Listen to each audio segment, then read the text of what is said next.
Yes. That was kind of genius. Or Thailand? Or Oh, that's right. I think Southeast Asia is what she said, so they Oh, go okay. into Malaysia Italian and cheap. Thailand Because and she'll put I that. don't know where, maybe Vietnam, I don't know where else we're going. place I've Yeah. never been. Christine. Yeah. Be nice. Live in the good life. I spent $1,000 to go to Pennsylvania. Well, that was. Aren't you lucky? That was an emergency. I had to. It was nice. Was it snowing? Yeah. It wasn't nice. It was cold, and What it part had just of- started snowing. What part of PA do you go to? Somerset. You know where the aircraft went down? Oh, really? Yes, ma'am. That was my uncle's back 40. That's what we call it. You're kidding. Oh, my God. I got a nice Very low. memorial in Shanksville. Shanksville is kind of like what Chuka City is to Sierra Vista, right next door. It's a And nice near little. you, Victoria? She's east. She's east. I'm north. Oh, you know? I thought you was Pittsburgh area. Yeah, my family's from Pittsburgh. I thought you were Philadelphia area. No. Okay. My son's ex-girlfriend's from Somerset. I probably know. The knowledge you hold on Okay, let's to. end tell that you, conversation. That's where that turnpike accident. The turnpike, yes. Worst, the turnpike's the worst road in Pennsylvania. Good evening, ladies and gentlemen. I'll call to order the regular city council meeting for the city of Sierra Vista for January 9th. Madam Clerk, may we have a roll call, please? Mayor Rick Mueller, Present. Mayor Pro Tem Rachel Gray, Present. Councilmember William Benning, Present. Councilmember Gwen Calhoun, Present. Councilmember Sarah Pacheco, Councilmember Carolyn Humphrey, Present. Councilmember Christine Wolf. Mr. Mayor, you have a quorum. Thank you very much. Ms. Wolf is out of town, I know, and I'm sure Ms. Pacheco will be joining us shortly. We'll start tonight, as we always start, with the invocation and the pledge. Tonight, the invocation will be led by Father Greg Adolph, and the pledge of allegiance will be led by Mr. Benning. Will you please rise? Mr. Mayor and council and staff and emergency responders, I want to assure you of the prayerful support of the community's pastors who met this morning at the hospital chaplain's breakfast. Our prayerful solidarity with you in this new year. Let us pray. Lord of all hopefulness, give this council and this city a vision for 2020. Show us the meaning of what we are about, that the seeds that are sown here today and in the work we accomplish will come to fruition in your time, not ours. Lord of all hospitality, give us a vision for 2020, that we may always be a community of shelter in times of storm. Lord of all freedom, give us a vision for 2020.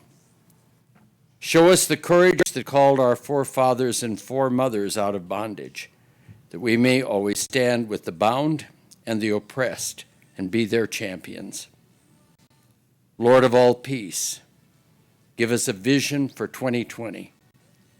Show us that peace that stills even raging waters, that we may still raging hearts and reconcile warring neighbors. Lord of all charity, give us a vision for 2020. Teach us that there is an unending return on our sacrifices, so that we may rejoice more fully in our giving. Lord of righteousness, give us a vision for 2020. Show us the good path forward, that we may walk together in confidence in your wisdom and understanding. Lord, give us a 2020 vision. This we ask through Christ our Lord. Amen. Please join me in the Pledge of Allegiance.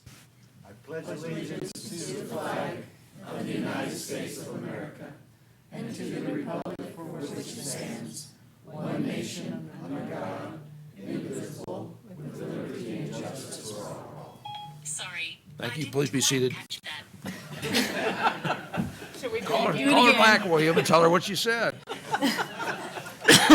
Well, thank you, Father Greg. We appreciate that, and thank you, Mr. Benning.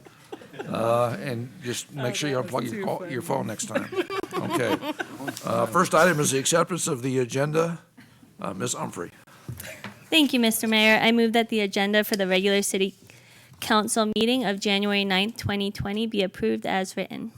Second. It's been approved. It's been moved and seconded. Do we have any additions, corrections?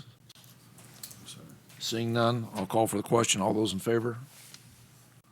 It's unanimous. Thank you very much.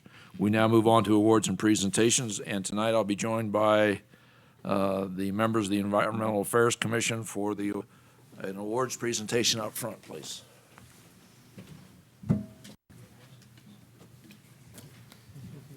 That's okay. It does need a lady or two up there. Yeah, you should go ahead.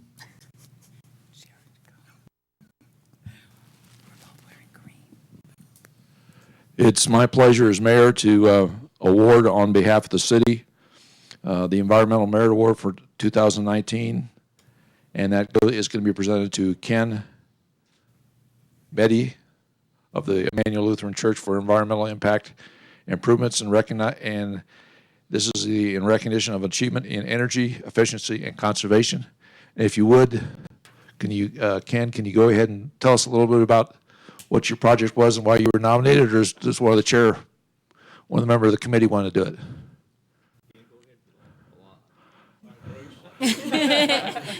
Donald Jump. Well, I can't remember everything that he did, but he did a whole lot of stuff. One, he made improvements for the lighting for inside each, converted a lot of them to LEDs instead of the fluorescent type of bulbs in the church. And then he also redid the parking lot, which was gravel, so it kind of cut down on all the dust blowing and stuff like that. And then he also did some water projects where he kind of improved the drainage in the parking lot and in the area there. And oh yes, that wasn't in there, but he converted from the water-based urinals to the waterless urinals. He did many other things. Also installed LED parking lights, which were run on solar, so they only come on at certain times. So, boy, there's just so many things to name. I can't remember it all in the report. So, well, let me say a couple of things. This is the third year we've had this award. It was initially implemented by our first 3 years ago, and this is our third winter, and 2 winters in a row now have been church people, if you will. Last year was Mr. Sayers, and year before that was Waterwise, but this year it was through the church, and we appreciate the church's influence and what they're showing the community, hopefully to increase conservation and to education. And we thank Dennis Ehrenberger for starting this award, like I say, 3 years ago. We appreciate the support of the city, and Ken, we want to congratulate you again, and thank you very much.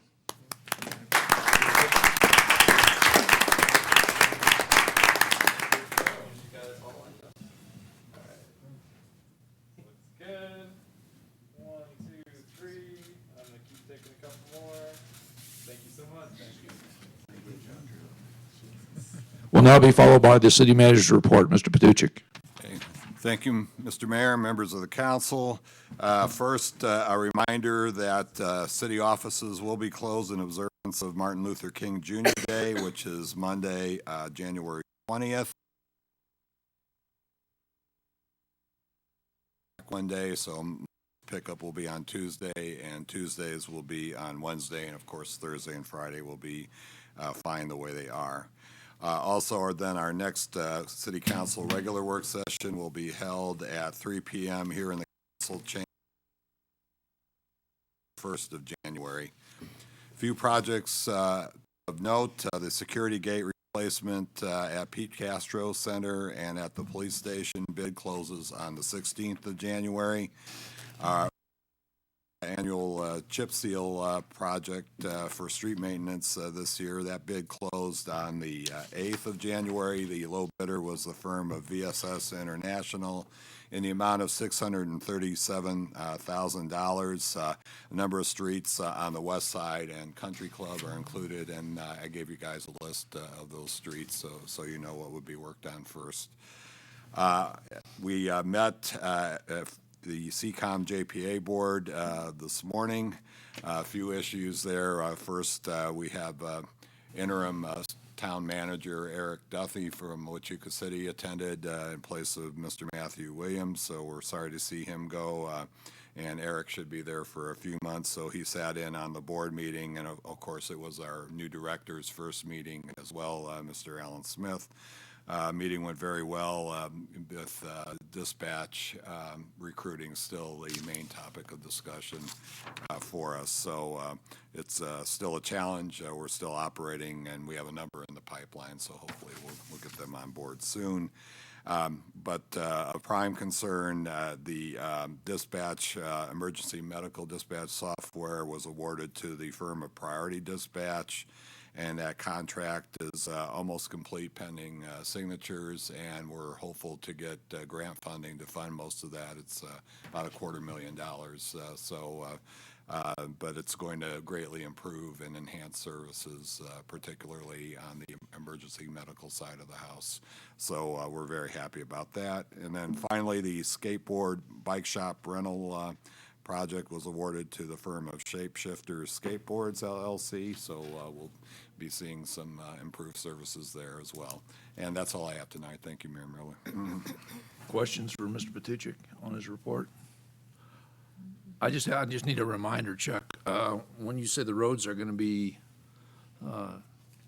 chip sealed, so basically what that means is the road service will be, and please jump in, Sharon, Have if you Sharon can. jump in on But that basically, the road service, if there's patches that need to be done, and then there's basically a small overcoating of tar or pavement.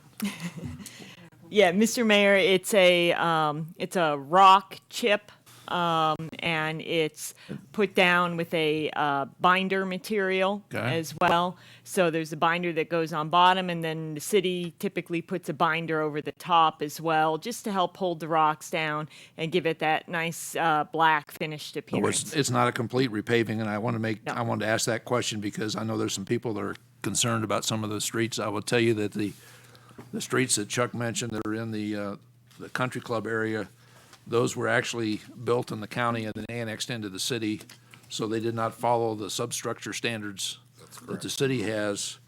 And to basically take it all the way down, we probably do half the streets that are proposed, and it would cost more Probably to be even able less to do than that. that if we did a complete rebuild. Yeah, but the bottom line is the same. Resources are scarce, and we're trying to do the best we can and cover as many streets as we can. And these are areas that haven't been, both the one in the country club area as well as the one on the north side of town, are areas that haven't had any significant touching or repair upgrades for quite a while too, as well, right? Yes, sir. Okay.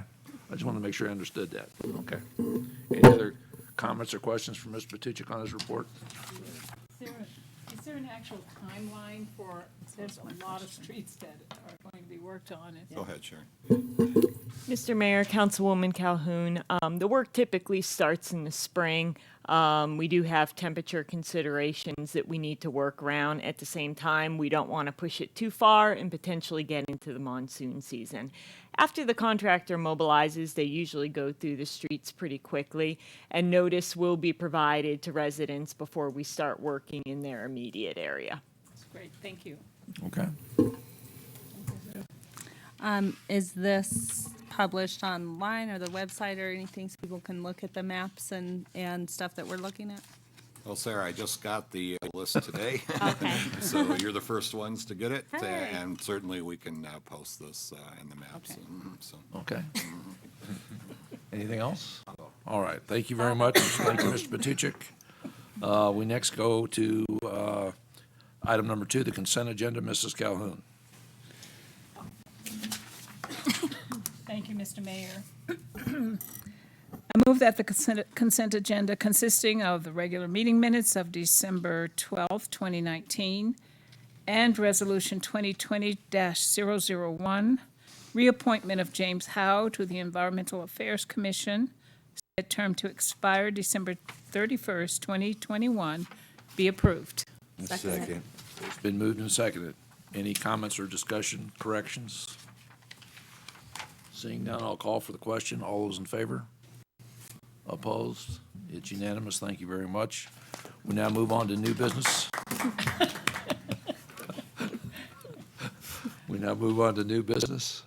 Item number 3, Mrs. Pacheco. Thank you, Mr. Mayor. I move that Resolution 2020-002, Interagency Governmental Agreement with the Town of Huachuca City for Traffic Signal Repair and Maintenance be approved. Second. It's been moved and seconded. Mrs. Yarborough, may we have the staff report, please? Thank you, Mr. Mayor. Huachuca City's received funding from the Sierra Vista Metropolitan Planning Organization to install 2 emergency traffic signals, one in Huachuca City and one up in Whetstone, so their emergency vehicles can safely enter Highway 90.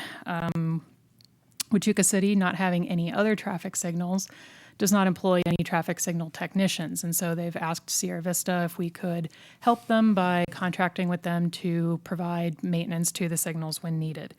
And so Sierra Vista would bill Huachuca City at the technician's full salary plus burden rate and for the cost of the equipment used, and they'd reimburse the city for any parts needed in the repair or maintenance of their traffic signals. Be happy to answer any questions. Any questions for Mrs. Yarborough? Okay. Seeing none, I'll call for the question. All those in favor? Opposed? It's unanimous. Thank you very much. We now move to call to the public. We have a number of folks that would like to address us tonight. We'll start with Adela Crouch. Adele? Crouch. Okay. Please come forward. The way this works is you come to the microphone and you got 5 minutes to speak. There is a strip here that'll light up green, and as it goes down, as it winds down to yellow and red, when your 5 minutes are up, I will ask you to conclude your remarks, and then we'll call the next person. So please.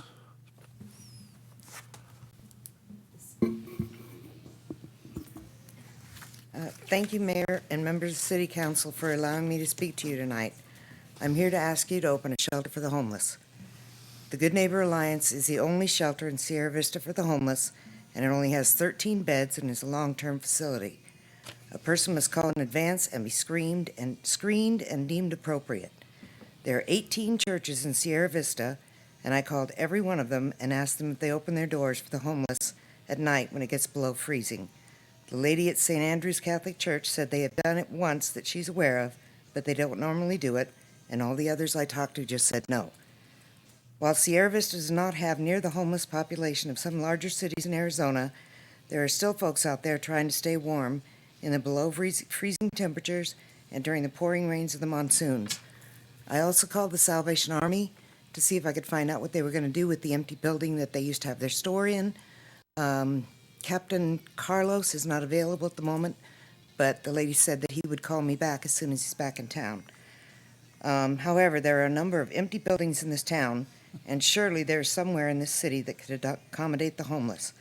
I respectfully request that you create a workshop to discuss this and hopefully find a way to get it done. Thank you. Thank you, and thank you for bringing this issue to us.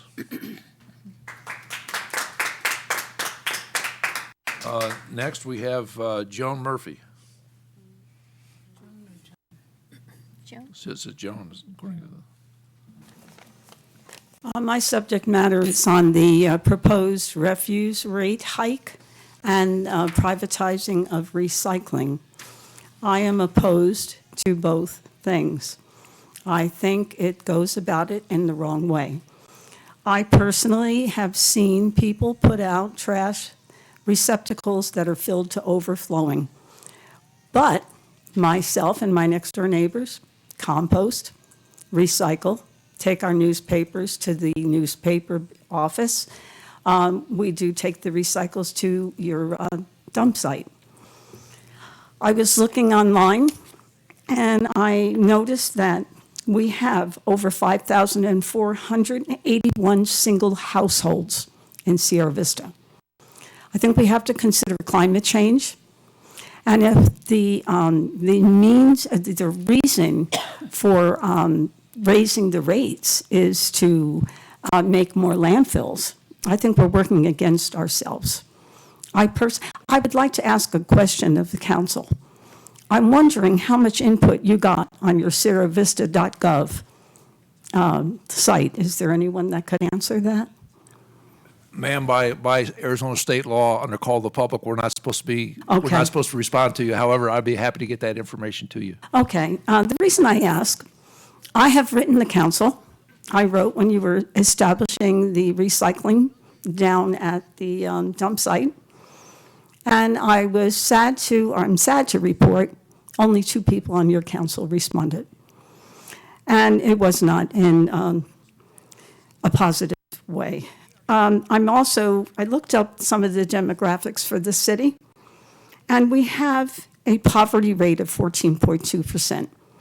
I think where I'm heading with this is the fact that we really need to retrain the public. And I wrote these in my comments, if I could just read that.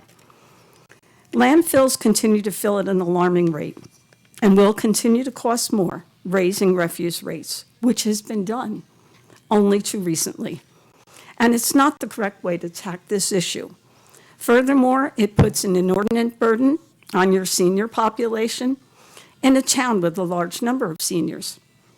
By the way, I know at least 6 people who have macular degeneration to the point that they limit their driving, and going to the dump site is prohibitive for them. We need to retrain the public to compost, recycle, and reuse. Retraining the public to do the right thing could be accomplished by establishing a 2-tier system of refuse collection. Those requiring once-a-week refuse collection would be rewarded by having a lower fee. Those who cannot bother to be responsible for generating extra trash would then be eligible for twice-a-week collection at a higher rate. This could be readily accomplished by the attachment of a tag to the receptacles.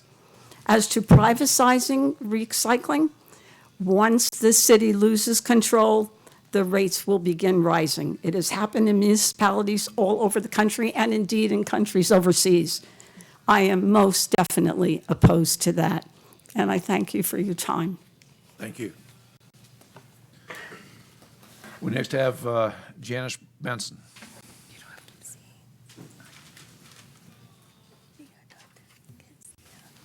Thank you. My name is Janice Benson. I didn't really prepare anything. I sort of ran out of the door. I have more time now to do this because I recently retired from the public defender and legal advocate office. But my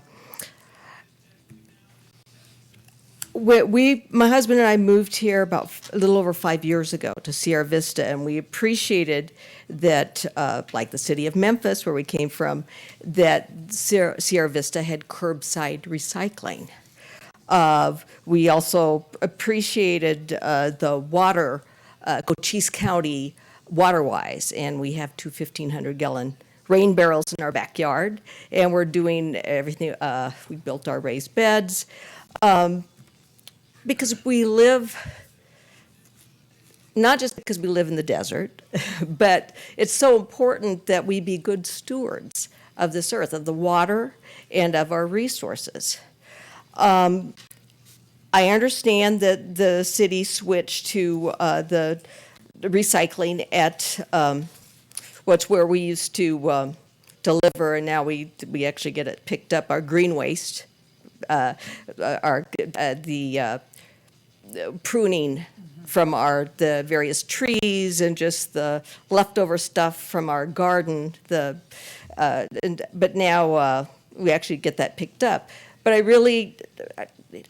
I have appreciated that there have been people there ready and willing and very helpful when I bring number 1, number 2 plastic, corrugated cardboard, aluminum cans, and other metal cans, and glass.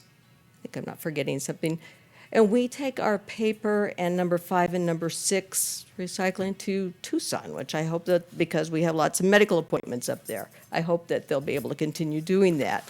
But I've found that the people that are working there, and some of them I think might be county jail inmates. I'm not sure. I recognize they look like some of the folks that I knew from when I worked in Bisbee and then in Sierra Vista, but very helpful, and it's been great. like Joanne, we only need garbage pickup once a week, if that, really. Because we compost, we recycle, and we just don't have that much going on. That we need, if it were not for our cats and the cat litter, we probably could get by, in maybe once a month. But it is disappointing that more people aren't participating in the recycling. And I don't know if that's the main reason why the city's thinking of doing it, or just with costs going up. I thought Joanne had a good idea with do we really need twice a week garbage pickup? I think what has happened with that twice a week garbage pickup and eliminating the curbside recycling is I see plenty of corrugated cardboard stuffed in people's garbage cans. And I have a feeling that number 1, number 2 plastic and other recyclables are just thrown in the garbage now that it's not convenient. And I understand that people have busy lives, but I really think that one thing that the city can do is, and maybe the environmental group, task force, the commission could do, is some public education. There's no need for our recyclables to end up in the landfill. That's really short-sighted, and it does not serve the community at all. There's no reason why that stuff has to be buried in a landfill when it could be recycled.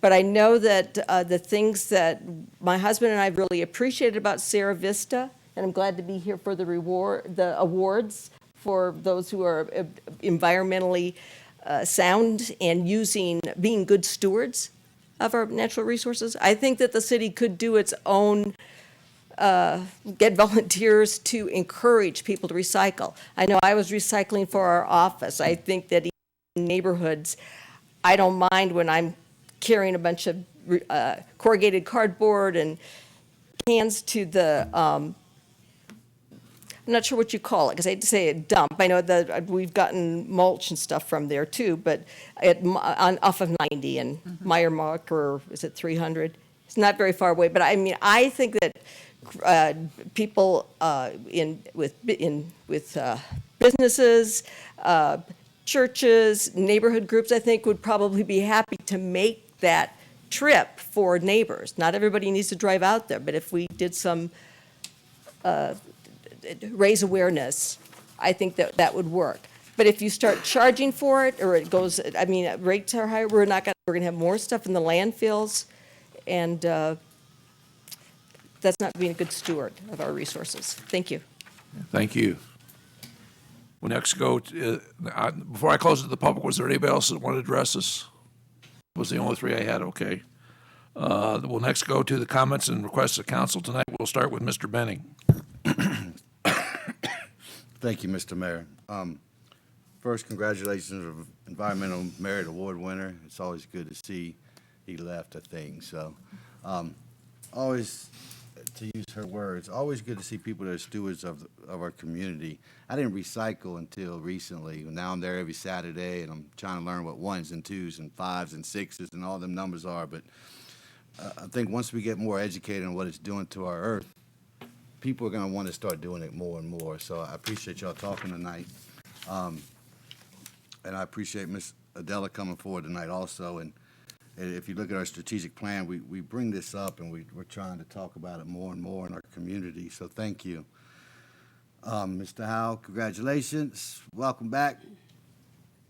And I just want to end with something personal that happened to myself. I think getting to know your council members is important. I want people to start, we complain a lot, we don't complain, we talk a lot, et cetera, in our society. But I just want to encourage people to go home, parents to go home, hug your children, let them know you love them, let them know you're proud of them. And children, if you're watching, do the same thing. You're never too old to tell your old man you love them. And don't wait until it's too late to make sure you let them know you love them. So I just want to leave with that. Be blessed. I'm glad to be back this year. Welcome back, council and staff, and thank y'all so much. Thank you, Mr. Benning. Ms. Humphrey. Okay, that's hard to follow. I'm sorry, William, but since he said so, I love you. He told me to. I had this. But seriously, Jim Bob, I'm glad to see you on the Environmental Affairs Commission. No matter what Mom says, I think you're a good guy. You're doing right. And I'm sorry I didn't catch Ken's last name. I can't remember it, but congratulations to him. It sounds like you guys made a good choice. And Betty. Oh, thank you, Betty. Thank you. Just shows what an impact one person can have when they choose to step up and take those initiatives. And that's a Happy New Year. Thank you. Thank you, Ms. Humphrey. We'll now go on to Mrs. Pacheco. Oh, it's me. All right. Thank you for coming, everyone, tonight, and for the comments to the public. I hope you know that we've taken the long conversations about recycling and refuse and all of that we've been talking about for, 6 months at every meeting, and haven't taken those decisions lightly, and have come up, we're grateful for all the ideas and comments, because a lot of those some have come up as comments to the public, and we've implemented them, and we brought them forward into all the considerations of the different things we're thinking about. And so we appreciate the input for sure. So thank you. And that's all I have. Happy New Year. Thank you. Mrs. Calhoun. Thank you, Mr. Mayor. I first want to thank Father Greg, Father Greg, for that wonderful prayer to get us started off for the new year. It certainly hit home with me, and I hope for all of us to have this vision for 2020. Also, congratulations to Ken Meddy. We don't always know about all the good things folks in the community are doing, and I'm glad for this particular award, too, to highlight the environmental things that folks are doing.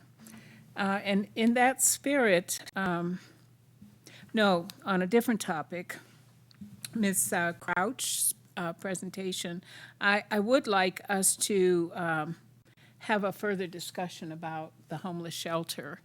And perhaps we can do that in conjunction with some of the churches or organizations in the community. But I would like to see us do something to follow up. It is, yes, in our plan. There's some words in there that are important, but I'd like to see us move forward. So perhaps start with a work session, something on the work session, an agenda item on the work session, and then move forward from there. And of course, there'll be public notice about that, so anyone interested in the topic could attend. And I think that's all I have to say. Thank you, Mrs. Calhoun. Mayor Pro Tem Gray. Thank you, Mr. Mayor. Just Happy New Year to everyone, and I'll say to Father Greg, as usual, I really enjoy when you come. I'll say you're my second favorite to do the invocation because of my dad being a minister, and he might be listening. So I'll say you're my second favorite to do, but Happy New Year to everyone. That it? That's it. I do have a couple of things. First, I want to let everybody know today is Law Enforcement Appreciation Day, and Chief, just because of that,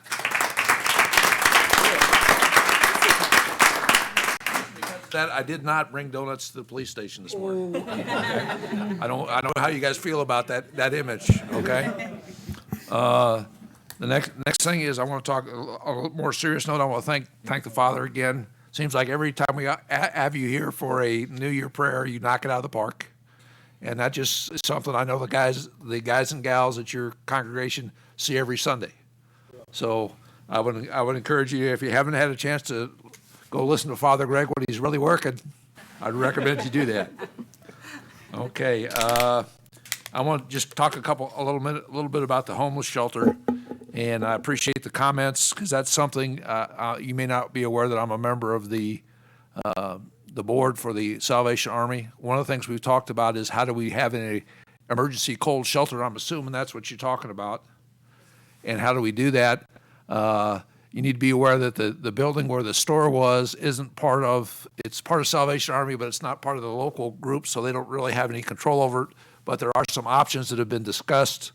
One is the Salvation Army still owns that little building on the other side, the little tiny one, but that does not have adequate restroom facilities, that type of thing for people overnight. They could potentially have it in the larger dining room overnight as a warming station type operation, where the facilities are a little better. But the question is that they're looking at is, how do they get cots? What are the health procedures with the county health department, and those kind of things. So that has been discussed and will continue to be discussed, and hopefully that will provide at least a temporary solution to do that. And again, Captain Carlos is the one leading the show down there, and I just sit on his board, try to make recommendations. So hopefully, when we have these cold snaps or torrential rains, we'll have a place where people can shelter. So that's a need for the community that's been identified already by the Salvation Army. We just haven't been able to affect a solution yet. So we appreciate you bringing it to the council. That's something that, as Gwen said, we need to be interested in, and we need to look at that as well. Even though we do have a relatively small homeless population, we need to take care of those folks too. I appreciate the comments on the recycling, and as Sarah said quite aptly, we've looked at a lot of the comments and made some changes in the way we operate that as well. And please come see me after the meeting, and we'll get that answer that you asked for. I'll make sure the staff gets it, and we get it exactly correct. With that, I'm looking forward to a great new year in Sierra Vista. I know we got the Martin Luther King Day coming up on the 20th. The march starts at 10, and then the other festivities in the park will start at noon. So all folks, please come out and participate, and enjoy I'm sure will be a great series of events to commemorate Martin Luther King Day. Seeing nothing else before the council, meeting's adjourned.